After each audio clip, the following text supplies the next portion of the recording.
السلام علیکم ورحمۃ اللہ وبرکاتہ to all dear group members of pure discussion group. ہم آج استقبال کرتے ہیں، ویلکم کرتے ہیں پیور ڈسکشن گروپ میں محترم زاہد خان صاحب کو ایک اور سوال و جواب کی نشست کے لیے. تو آئیں محترم زاہد خان صاحب، ویلکم. امیر فیصل صاحب، اطہر صاحب اور سورج صاحب و دیگر احباب، آج پھر ہم شروع کرتے ہیں سوال و جواب معرفت الہی کی زندگی کے بارے میں. تو میں آ گیا ہوں، جب چاہیں آپ شروع کریں. محترم زاہد خان صاحب، کل کے ریمیننگ سوال بھی ہے، میں بیچ بیچ میں وہ بھی لے لیتا ہوں اور اپنے سوال بھی. ایک ممبر نے کل ہی سوال کیا تھا، میں نے کہا شاید یہ تفصیل طلب جواب ہو، کہ رسول میں اور نبیوں میں کوئی فرق آپ مانتے ہیں یا نہیں، اور اگر دونوں لوگوں میں کوئی فرق ہے یعنی کہ رسول میں اور نبی میں، تو پلیز آپ اپنے ٹیچنگز کے اکارڈنگ بتائیں کہ what is the difference between رسول اینڈ اے نبی. Thank you. نبی جو اسے عبرانی زبان میں کہا جاتا ہے جو کثرت سے ہم کلامی کرے، یعنی کہ الہام بھی ہو، وحی بھی ہو اس پہ، تو وہ درجہ پا گیا نبوت کا. لیکن اسے انفرادی حیثیت کہتے ہیں، انڈیویجول پوزیشن. اور رسول وہ ہوتا ہے امیر فیصل صاحب جب اسے سلیکٹ کر کے کسی قوم، کسی خطے کی طرف بھیجا جائے اور اسے رسپانسبلٹی دی جائے. تو یہ فرق آ جاتا ہے رسول اور نبی میں. مسیح اس کو کہتے ہیں جس کی تیاری کروائی جائے اور وہاں سے خدا کا زمانہ شروع ہو جاتا ہے اور ایک نئی قیامت، نئی دنیا وجود میں آتی ہے. خدا کا دل اسے کہتے ہیں کہ جب وہ نیا آسمان، نئی زمین، خدا کی منشا پوری ہو جائے گی، تو اسے آدم بھی کہا گیا ہے، جہاں سے نئی فیملی، سوسائٹی، قوم اور دنیا آئے گی. تو یہ ہے ڈیفینیشن جو مختصر الفاظ میں میں نے بیان کی. اور ہمیں یہ بھی نہیں بھولنا چاہیے، یہ پیغام خاص کر مسلمانوں کے لیے ہے جو کہتے ہیں کہ جی اب الہام اور وحی نہیں ہو سکتی. تو ایسے کم علموں کے لیے یہ پیغام ہے کہ تمہاری کتاب بتاتی ہے کہ خدا نے شہد کی مکھی کو وحی کی کہ تو تھوڑا تھوڑا پھلوں میں چکھ. یہ بھی ایک روحانی کلام ہے اور خدا کے بتائے ہوئے رستوں پہ چل. تو جب شہد کی مکھی اور کہاں یہ کہتے ہیں اشرف المخلوقات، ان کے کہنے کے مطابق، تو اس پہ کیوں نہیں وہی ہو سکتی؟ تو یہ دروازہ کیوں بند کیا ہوا انہوں نے؟ تو ہمیں ان چیزوں پہ سوچنا پڑے گا. پھر روزانہ یہ کہتے ہیں کہ ہم پہ وہ انعام کر جو دوسروں پہ کیا تھا. تو بھئی جو دوسروں پہ انعام کیا تھا ابراہیم پر، وہاں تو انبیاء بھی آئے، عورتیں بھی انبیاء ہوئیں. تو جب انہیں پتا ہے کہ نبوت کا دروازہ بند ہو گیا ہے، تو صبح شام اپنی ناک کیوں رگڑتے ہو کہ ہم پہ بھی وہ انعام کر؟ تو یہ سوال ان سے پوچھے جائیں. محترم زاہد خان صاحب، آپ کے پاس کیا اسٹیٹس ہے؟ نبی کا ہے یا رسول کا ہے؟ آپ کو نبی کہا جائے گا یا رسول؟ بتائیں. شکریہ. پہلے آپ کو قاعدہ سمجھا دوں. جیسے 5ویں سے 10ویں میں جائیں، 10ویں سے کالج میں جائیں، کالج سے یونیورسٹی میں جائیں، اس کے آپ اور ترقی کرتے رہتے ہیں، پروفیسر وغیرہ. میرے پاس نبی کا سٹیٹس بھی ہے اور رسول کا بھی ہے. پوری انسانیت کے لیے بھیجا گیا ہوں میں. میرے پاس مسیح کا جو ذمہ داری ہے، سٹیٹس، وہ بھی ہے، اور میں نے اپنی ذمہ داری پوری کر دی ہے. اگر میں کہتا ہوں تو پھر کوئی بات نہیں بنتی، کیونکہ ابھی وہ دنیا دکھائی نہیں دے رہی، لیکن خدا کہہ رہا ہے کہ میں نے فاؤنڈیشن تیار کر دی ہے. یہ وقت کی بات ہے، کویسچن آف ٹائم. اور اس سے اوپر، مسیح سے اوپر، خدا نے مجھے آدم کہا ہے جہاں سے نیا سلسلہ شروع ہوگا، جہاں سے ایک نئے خاندان، نئی دنیا، سوسائٹی، قوم، دنیا کی بنیاد پڑے گی۔ اس سے اوپر جو میرا سٹیٹس ہے وہ مسیح السما کا بھی ہے کہ میں ہر زمانوں میں میری مثال دی جائے گی۔ اس سے اوپر جو ہے فائنل، وہ خدا نے مجھے اپنا دل کہا ہے کہ اس دنیا جہاں جہاں یہ زندگی جائے گی، جہاں جہاں یہ انسانیت پہنچے گی، دوسری مخلوقات، وہاں میں خدا کی نمائندگی کروں گا، اور آنے والی جنتوں میں بھی ہر جگہ میں خدا کے دل کی ترجمانی کروں گا۔ یہ میرا سٹیٹس ہے اور خدا نے مجھے اپنا دل کہا ہے۔ محترم ایک سوال یہ آیا ہے کہ میرا زاہد خان صاحب سے سوال ہے کہ قزر یا قزر ایسا کچھ ہے، کیونکہ میں نے ان سے اس کا ورڈ کا مطلب پوچھا تھا، علیہ السلام، قزر علیہ السلام کے متعلق ان کا کیا کہنا ہے، بتائیں، شکریہ۔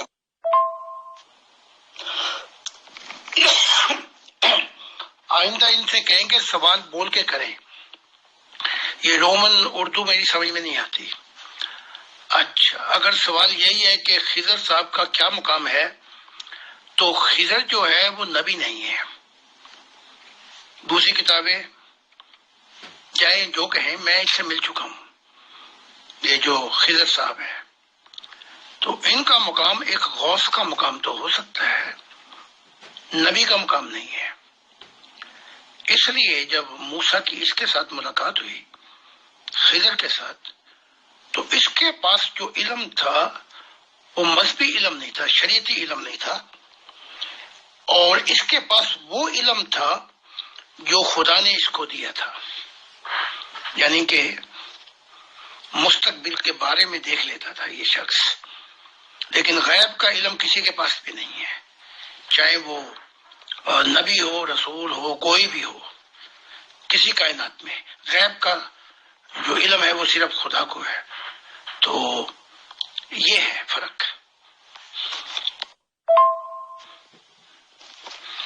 اور پھر دوسرے سوال جو اٹھتا ہے وہ بڑا تنقیدی سوال ہے، اس نے موسیٰ کی شریعت کی کوئی پیروی نہیں کی،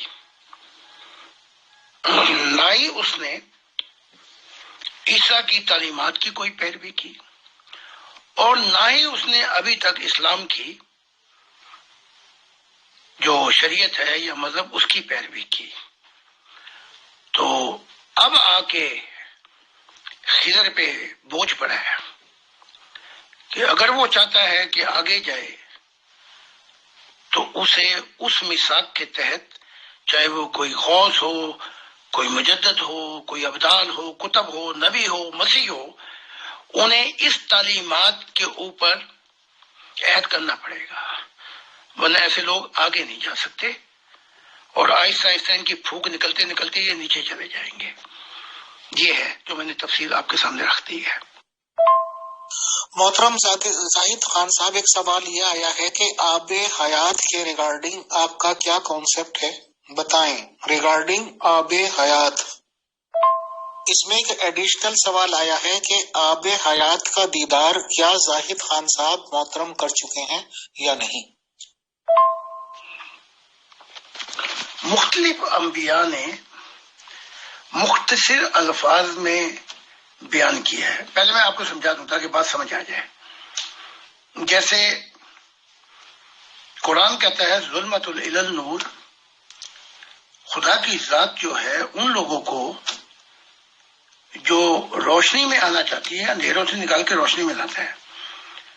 اسی مضمون کو گرو کہتے ہیں۔ گرو سے مراد اندھیروں سے جب صبح ہو جائے روشنی میں لانے والا۔ اب آتے ہیں سوال کی طرف جو آپ نے کیا، آب حیات کیا ہے؟ اس کے متعلق مختلف انبیاء کے مختلف اظہار ہیں سچائی کے، کہ جو پیاسا ہے اسے ایسا پانی پلایا جائے گا خدا کی محبت کا کہ پھر وہ پیاسا نہیں رہے گا، ایسا کھانا کھلایا جائے گا علم معرفت الہی کا کہ اسے بھوک نہیں لگے گی۔ یہی آب حیات ہے جس کو مختلف پہلوؤں سے اس کا اظہار کیا گیا ہے۔ آب حیات کیا چیز ہے؟ وہ تو رہ گئی پیچھے فردوسوں میں، جہاں صبح و شام پیاس بجھائی جاتی ہے اور ایسا یعنی کہ آب حیات پلایا جاتا ہے کہ پیاس ہی نہ لگے کبھی۔ یہ تو بہت پیچھے کی باتیں ہیں فردوس کی، اور ایسا کھانا کھلایا جاتا ہے کہ بھوک ہی ختم ہو جائے، یعنی کہ پیاس سے مراد خدا کی محبت الہی سے اس کی پیاس بجھ جائے، اور بھوک سے مراد کہ وہ معرفت الہی کے رازوں کو جان لے۔ ہم تو بہت آگے جا چکے ہیں، ہم تو خدا کے ہاتھ سے روزانہ محبت اور نور کے وہ جام پی رہے ہیں جو نہ فرشتے پی چکے، نہ فرشتے چکھ چکے، نہ پیا انہوں نے، نہ اور مخلوقات نے۔ تو آب حیات کیا چیز ہے؟ وہ تو رہ گئی پیچھے، جیسے گاڑی نکل جائے بہت آگے، وہ تو پہلا سٹاپ تھا، وہ گزر چکا۔ جو لوگ جسم کو اور روح کو غلط ملط کر دیتے ہیں کہ آب حیات سے یہ مراد لے لیں کہ اب یہ بندہ مرے گا ہی نہیں، تو یہ ان کی بڑی غلط فہمی اور بہت بڑی غلطی ہے۔ جیسے عیسیٰ کہتے ہیں کہ میں زندگی کا درخت ہوں، تو کیا وہ ہمیشہ زندہ رہا؟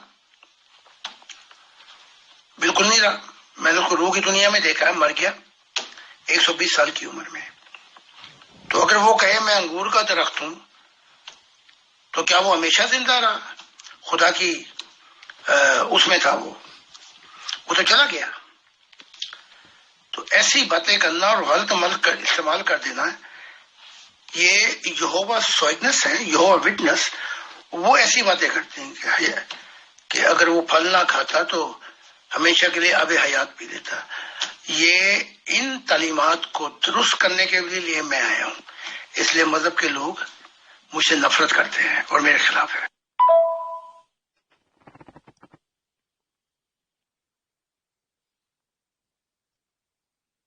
امیر فیصل صاحب، میرا زید خان صاحب سے سوال ہے کہ آپ صلی اللہ علیہ وسلم نے جب پریچنگ سٹارٹ کی تھی، دشواریاں آئی تھیں، تو آپ نے ادھر ادھر بہت سے بادشاہوں کو اور بڑے بڑے آدمی لوگوں کو خطوط کے ذریعے اسلام کی دعوت دی، تو کچھ نے اسلام کو قبول کیا، کسی نے ریوڈ بیہیویئر اپنایا۔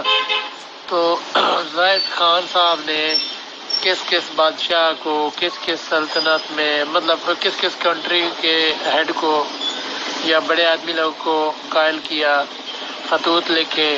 اور اس کے علاوہ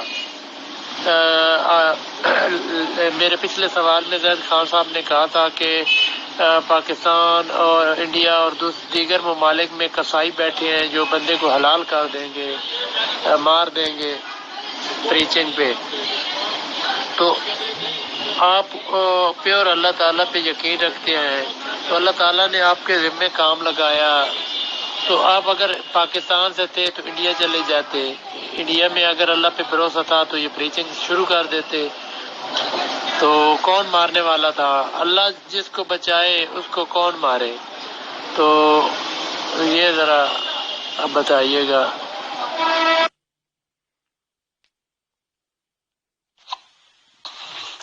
میں ذرا پہلے سوال کا جواب دے دوں۔ آج خط پتر لکھنے کا دور نہیں ہے، آج ہے ڈائریکٹ کمیونیکیشن۔ تو پہلے جرمنی کا حال بتا دوں۔ جرمنی میں 300 ریلی کی اور گورنمنٹ کو بھی پیغام پہنچ گیا، جہاں پہ گورنمنٹ میرے لیے حفاظت کے لیے کروڑوں ایرو خرچ کرتی ہے، اور جو نیشنل اسمبلی ان سب کو بھی پیغام پہنچ گیا۔ اتنا پہنچ گیا کہ جب میری بیٹی نیشنل اسمبلی میں جاتی ہیں تو جتنے بھی سیاستدان ہیں وہ کہتے ہیں ذرا خیر خان کو ہمارا سلام کہنا، اپنے والد صاحب کو۔ میرا پیغام فرانس اخبار میں بھی پہنچ گئے، گورنمنٹ کو بھی پہنچ گئے، آسٹریلیا میں بھی پہنچ گئے۔ میرا پیغام تو ہر جگہ پہ جا رہا ہے، لیکن اس کو منانا میرا کام نہیں ہے۔ جیسے محمد صاحب نے پیغام بھیج دیا، ٹھیک ہے، تو یہ کام جو ہے وہ یہ ہے کہ میں اپنی ذمہ داری پوری کروں۔ اب آپ کا دوسرا سوال سنتا ہوں۔ ایسی باتیں کر کے آپ اپنی جو اسلام کی تعلیمات ہیں اس کی نفی کر دیتے ہیں، تو ایسا مت کرو۔ میں اس وقت محمد صاحب یا اسلام کو کریدنے نہیں چاہتا، تو بات یہ ہے جو پچھلی دفعہ میں نے جواب بھی دے دیا تھا آپ کو کہ میں نے وہ کام کرنا ہے جس طرف خدا مجھے بھیجے۔ انڈیا چلے جاؤ، وہاں چلے جاؤ، وہاں چلے جاؤ، اور ایسی حرکتیں بھی نہیں کرنی کہ خدا کی نافرمانی کر کے وہ کام کرنا کہ انبیاءوں کی توہین اتار دی گئی، جیسے یحییٰ کو اس کی گردن مار دی گئی جس کو قرآن نبی کہتا ہے۔ ایسی نافرمانیاں بھی نہیں کرنی ہم نے، اور جس کو اللہ رکھے اس کو کون چکھے۔ تو پھر وہ یحییٰ کی گردن اتار کے انہوں نے کیسے، عیسیٰ کا ہی دور ہے، گردن اتار کے وہ ماری۔ تو خدا کی بات ماننا جو ہے وہ قربانیوں سے بہتر ہے، تو ایسی باتیں مت کیا کرو۔ اب میں دوسری طرف بھی آئے، محمد عربی کو دکھائی گئی ہے خواب کہ گائیں ذبح ہو رہی ہے،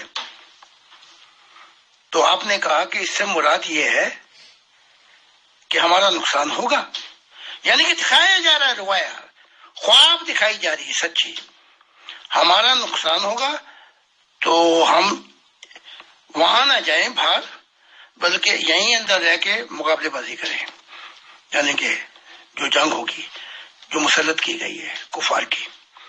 ان میں بڑے بڑے لوگ تھے، نوجوان بھی نسل، انہوں نے کہا نہیں جی ہمیں تو تلواروں کے کرش میں اور کرتب دکھانے کا موقع ہی نہیں ملا۔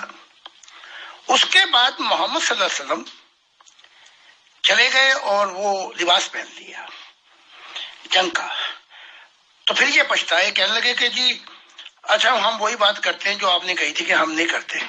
آپ نے کہا اب میں نے یہ لباس پہن لیا ہے، اب اس کو اتارنا جو ہے وہ منافقت ہو گئی، اب میں یہ کام ہوگا۔ پھر وہ گائے ذبح ہوئی کہ نہیں ہوئی، 70 لوگ مارے گئے سخت۔ تو اگر نبی بھی کوئی ایسی بات کرتا ہے کہ خود دکھایا جائے اور پھر وہ دوسری حرکتیں کرے نافرمانی، تو دیکھا نقصان کیا ہوا پھر جنگ احد کے اندر۔ تو ایسی حرکتیں نہیں کرنی، خدا کے جب خدا دکھاتا ہے تو وہی کام کرنے پڑتے ہیں۔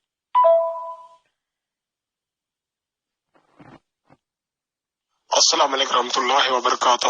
جی میرے پیارے چیف ایڈمن صاحب، میں اپنے جو زاہد خان صاحب ہیں گروپ کے ممبر، ان سے میرا ایک سوال ہے، آیا کہ وہ اللہ تعالیٰ کے بارے میں کیا عقیدہ ہے ان کو، اللہ تعالیٰ کو وہ کیا مانتے ہیں، اور کیا مجھے یہ بتا سکتے ہیں آپ؟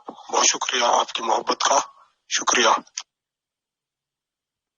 میں نے تو اس سوال کا جواب دے دیا محترم زاہد خان صاحب کہ بھائی سپریم پاور یا سرو شکتیمان یا وہی مانتے ہیں، تو میری طرف سے تو سوال سمجھ میں نہیں آیا سر، آپ جواب دینا چاہیں تو دے دیجیے محترم زاہد خان صاحب۔ اچھا انہوں نے دوبارہ سوال کر دیا تاکہ جواب مل جائے۔ میرا وہی عقیدہ ہے جو آدم کا، جیسے قرآن کہتا ہے، آدم کا، نوح کا، ابراہیم کا، اسحاق کا، یعقوب کا، یوسف کا، جو عقیدہ موسیٰ کا تھا، عیسیٰ کا تھا، اسماعیل کا تھا، الایہ کا تھا، یسایہ کا تھا، گنتی گنا دیتا ہوں سارے انبیاء کی، جو ان کا عقیدہ تھا وہی میرا ہے کہ وہ ایک ہے۔ جہاں پہ ہم بات کرتے ہیں راز الہی کی، ان راز الہیوں میں جو محبت کا اظہار کیا جاتا ہے، اس اظہار میں اگر کسی کو غلط فہمی ہوتی ہے تو مجھ سے پوچھ لے، وہ ایک ہی ہے، سپریم ہے۔ آپ نے امیر فیصل صاحب میرا جواب دے دیا، لیکن تسلی کے لیے میں ان کو بتا دوں جو 85 نبیوں کا عقیدہ ہے، جو 25 کا قرآن میں ہے، وہ سارا میرا وہی ہے عقیدہ کہ وہ ایک ہے اور وہ ایک ہی رہے گا، اور غیب کا علم جو ہے اس خدا کے پاس ہے. اگر وہ اپنے انبیاء کو وہ چیزیں بتا دے تو یہ اس کی عنایت اور مہربانی ہوگی. محترم زاہد خان صاحب، کیا آپ آب حیات کا دیدار کر چکے ہیں یا نہیں؟ بتائیں، شکریہ. کیا محترم زاہد خان صاحب دنیا میں بھیجے گئے تمام انبیاء سے ملاقات کر چکے ہیں یا چند ایک سے؟ بتائیں، شکریہ. یہ تو ایسی بات ہے کہ آپ کہیں کہ کیا آپ پانی کا دیدار کر چکے ہیں؟ آب حیات کا دیدار نہیں بلکہ ایک مشاہدہ اور تجربہ ہے. آب حیات کا اگر یہ کہتے ہیں جیسے دیدار کرنا، وہ تو ہر انسان کر چکا ہے. خدا نے اس کو ایک ایسی روح دے دی ہے جو ہمیشہ حیات رہے گی، چاہے وہ دوزخ میں ہو، عالم برزخ میں ہو، نیورل ڈیمینشن میں ہو، فردوس میں ہو، بالائے جنتوں میں ہو. تو ذرا سوال پھر میں دہراتا ہوں، آب حیات جو ہے اسے کہا جاتا ہے subject of universal prime force. یہ تو خدا دے چکا ہے بغیر شرائط کے ہی. اب جس آب حیات کی بات کر رہے ہیں، پیاس بجھا دینا ہمیشہ کی، وہ جو ہے پیاس وہ خدا کی محبت الہی سے بجھتی ہے. اور وہ کھانا جسے سچ کہا جاتا ہے، معرفت الہی کے راز، وہ بھوک مٹاتا ہے جب انسان خدا کی معرفت الہی کو پا جاتا ہے. اگلے سوال کا جواب دیتا ہوں. بھائی میں ان دنیا کے انبیاؤں سے، یہ تو جمعہ 4 دن کی بات ہو گئی، مل چکا ہوں. مجھ سے سوال ایسا کرنا تھا، کیا انسانی کائنات سے اوپر کی جو کائناتیں ہیں، کیا ان سے بھی آپ ملاقات کر چکے ہیں؟ ہاں میں ملاقات کر چکا ہوں. کیا آپ فرشتوں کی جو نبی ہیں ان سے بھی ملاقات کر چکے ہیں؟ ہاں میں کر چکا ہوں. کیا اس سے جو آگے ہیں گولڈن اور آسمانی نور کی، ان کے جو ریپرزینٹیو ہیں، نمائندے، ملاقات کر چکے ہیں؟ ہاں ان سے بھی میں کر چکا ہوں. اور یہ تو کوئی بات ہی نہیں. اگر آپ مجھ سے یوں پوچھیں نا آپ نے خدا سے کتنی ملاقاتیں کی، تو پھر میں آپ کو بتاؤں گا کہ اتنے راز الہی ہزاروں دفعہ. ذرا کتاب کھول کے پڑھ لیں تاکہ بات واضح ہو جائے. انبیاء کیا چیز ہے؟ یہ انبیاء تو ان کے مقامات ہیں. کوئی درمیانی دنیا میں، کوئی کہیں پھنس گیا، کوئی کہیں پھنس گیا، کوئی کہیں پھنس گیا.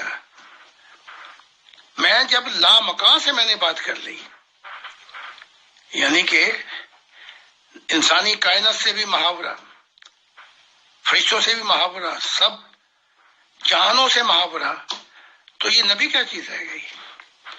یہ تو کچھ بھی نہیں رہا. جب میں نے ان گنت مخلوقات سے ملاقات کر لی، اور آج تک جتنے بھی انبیاء آئے ہیں انہوں نے یا جن کی بات کی، یا بھوتوں کی، یا فرشتوں کی. آج تک کسی نے نہیں بتایا کہ فرشتوں کی کائنات سے پہلے خدا کیا کیا تخلیق کر چکا تھا. اگر آپ نے یہ پڑھنا ہے تو پھر میری کتابوں کا مشاہدہ کریں، مطالعہ کریں، تاکہ آپ کو پتہ لگ جائے کہ یہاں چھوٹے سے کھوہ کی بات نہیں ہو رہی، نہ سوئے کی بات ہو رہی، نہ دریا کی بات ہو رہی ہے، نہ نہر کی، نہ دریا کی. یہاں تو کل جہانوں کے خدا کی ملاقات بات ہو رہی ہے، جس کی کوئی حد ہی نہیں ہے ان زمین و آسمانوں میں.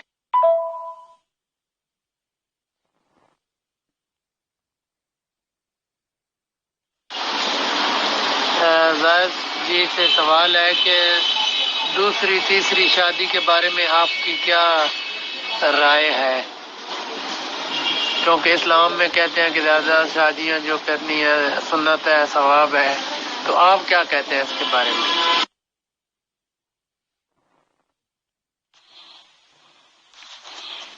پہلے یہ سوال محمد عربی سے ہونا چاہیے تھا.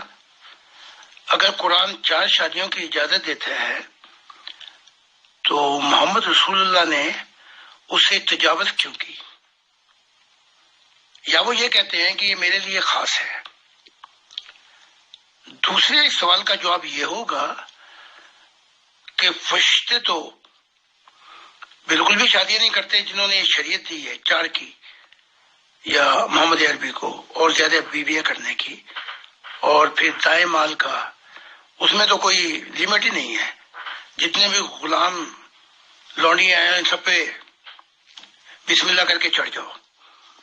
تو اب میں کیا کہتا ہوں اس شادی کے بارے میں ذرا سن لیں. ایک علم جو میں دے رہا ہوں وہ یہ ہے کہ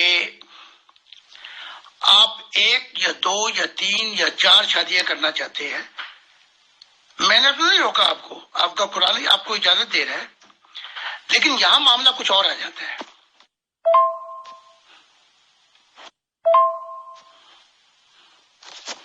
اچھا، یہاں معاملہ اور آ جاتا ہے. یہ یورپ کا جو قانون ہے وہ 1 سے زیادہ اجازت نہیں دیتا، اور اگر کوئی پتہ لگ جائے کہ اس نے کہیں اور بھی شادی کی ہوئی ہے تو پاسپورٹ تک کینسل ہو جاتا ہے. ہاں، اگر ایک بھی رکھی ہوئی ہے، یعنی کہ ناک ایسے پکڑ لیں یا الٹی کر کے پکڑ لیں، اور اگر اس نے کسی اور کے ساتھ بچہ بنا دیا تو اس کا خرچہ جو ہے یورپ دینے کے لیے تیار ہے، چاہے اس کی وہ سیکنڈ بدھی ہو، وائف ہو یا پارٹنر ہو. اگر ایک آدمی جرمنی میں یا یورپ میں 10 عورتوں کے ساتھ سوتا ہے تو جرم نہیں ہے. وہ کہتے ہیں کہ ٹھیک ہے، یہ بچہ ہو گیا ہے، اس کی ذمہ داری دو. تو اب وہ 10 جو ہے وہ دائیں ہاتھ کی لونڈیاں ہوں گی یا وہ پارٹنر ہوں گی. قانون کہتا ہے کہ شادی 1 سے ہے. تو جیسا دیس ویسا بیس. تو اگر آپ پاکستان میں ہیں تو مجھ سے پوچھنے کی کیا ضرورت ہے؟ آپ 4 شادیاں کریں اور 1000 لونڈیاں رکھیں، مجھے اس سے کیا؟ میں جو پیغام دے رہا ہوں وہ یہ دے رہا ہوں کہ شریعت کے پل پر جو ہمیں بلایا فرشتوں نے، وہ تو جمہوری ہے، وہ تو شادیاں بھی نہیں کرتے. اس کے لیے میری کتاب کا مطالعہ کر لیں. جی بہت شکریہ جی جناب محترم قبلہ آزاد علیہ السلام، آپ پر خدا کی سلامتی ہو. ہمارے ایک ممبر کا سوال ہے، یہ پوچھتے ہیں کہ میں آڈیو میں بول دیتا ہوں. میرا زاہد صاحب سے سوال ہے کہ کیا آپ جنت دوزخ دیکھ چکے ہیں، اور کیا خواجہ سرا سے شادی جائز ہے؟ کیا آپ کے نزدیک شراب نوشی جائز ہے؟ یہ جن کے مختلف سوالات ہیں ایک ہی اٹیچمنٹ میں. بہت شکریہ.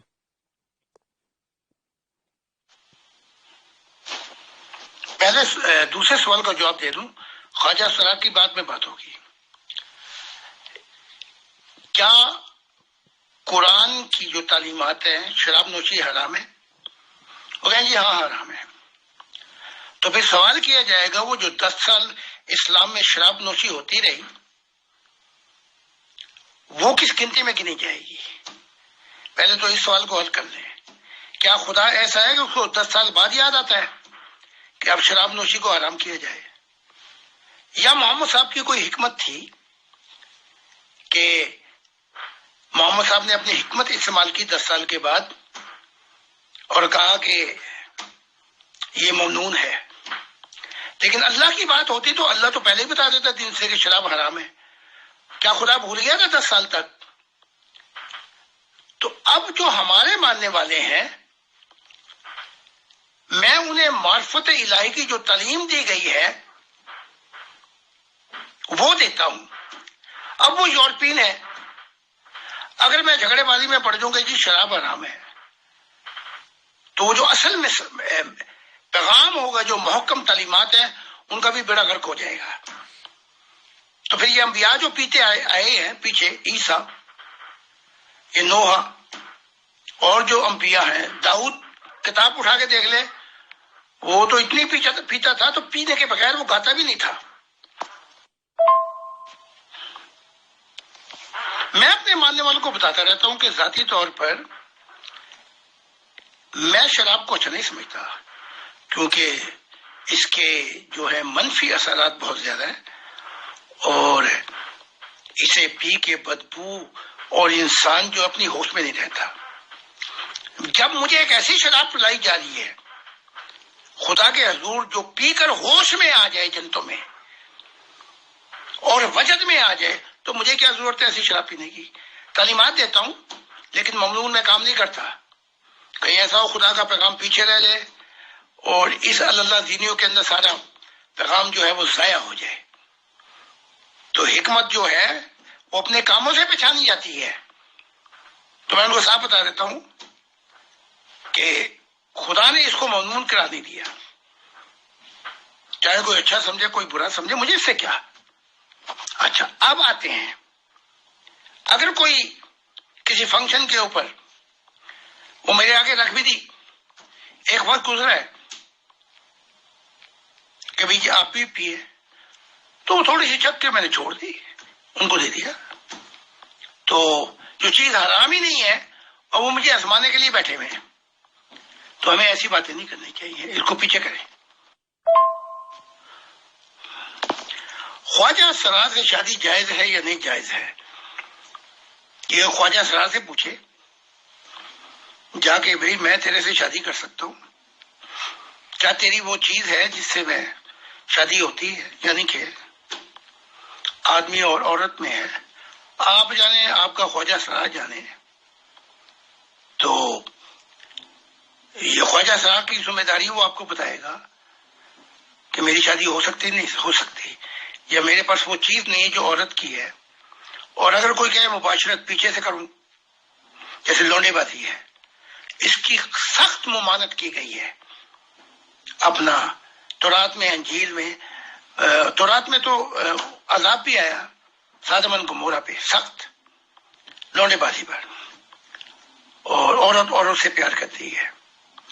اور قرآن میں بھی اس کی سخت تاکید ہے کہ کیا تم عورتوں کو چھوڑ کر مردوں کے پاس جاتے ہو؟ تو جب آپ کی تعلیمات نے آپ کو واضح کر دیا تو پھر خواجہ سرا پہ چڑھنے کی کیا ضرورت ہے؟ جی بہت شکریہ محترم زاہد خان صاحب. ہمارے ایک اور ممبر کا سوال ہے ساؤتھ افریقہ سے. یہ فرماتے ہیں محترم زاہد خان صاحب، کسی بری روح کے اندر اندھیروں کی کیا مقدار ہوتی ہے اور انہیں کیسے اور کتنی مدت میں دیکھا اور دور کیا جا سکتا ہے؟ بہت شکریہ. اس کے اثرات بتا دیتا ہوں کتنی مقدار ہوتی ہے. جب انسان کا نفس ملامتی نہ کرے تو سمجھ لو کہ اس کی مقدار اتنی بڑھ چکی ہے، اس نے اپنے نفس، اپنے شعور، اپنی سچی سوچ اور اپنے دل اور روح کو کالا کر لیا ہے. یہ مقدار ہے. لیکن اگر اس کا نفس اسے ملامت کر رہا ہے تو 50% مقدار ہے جو اسے، وہ قابو تو نہیں پاتا لیکن کمزور ہے، لیکن اس چیز کو برا دیکھتا ہے. اگر اس کے اندر وہ مقدار آ جائے کہ وہ خدا کے ساتھ سفر شروع کر دے تو جان لیں کہ اس کو نور مل رہا ہے اور جو اندھیرا ہے اس کا وہ دور ہو رہا ہے. تو اس طریقے سے آپ پہچان سکتے ہیں. لیکن اصل جو مقدار ہے وہ مشاہدہ الہی سے آپ دیکھیں گے، علم سے نہیں.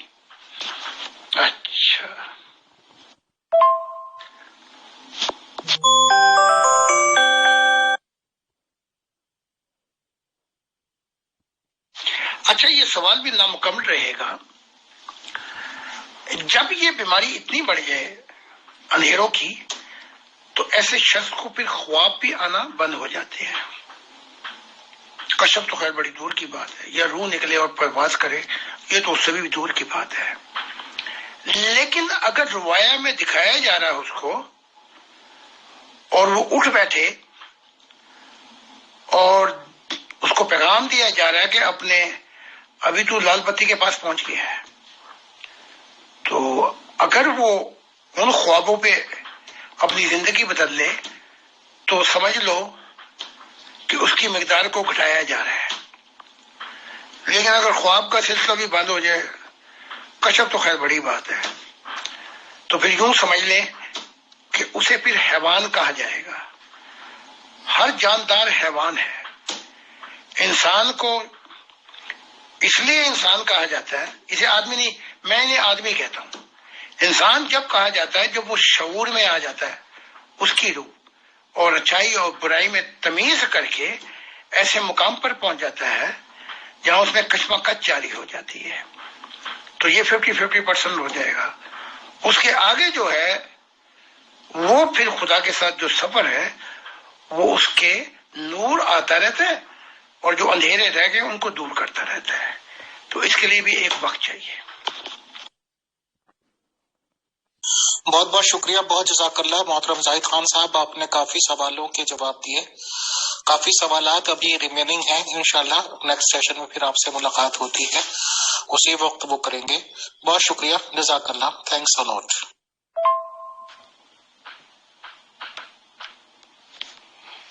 Thank you so much, Amir Faisal, Suraj Khan, and Atar, and all these people who are asking questions about life, about Creator and our social.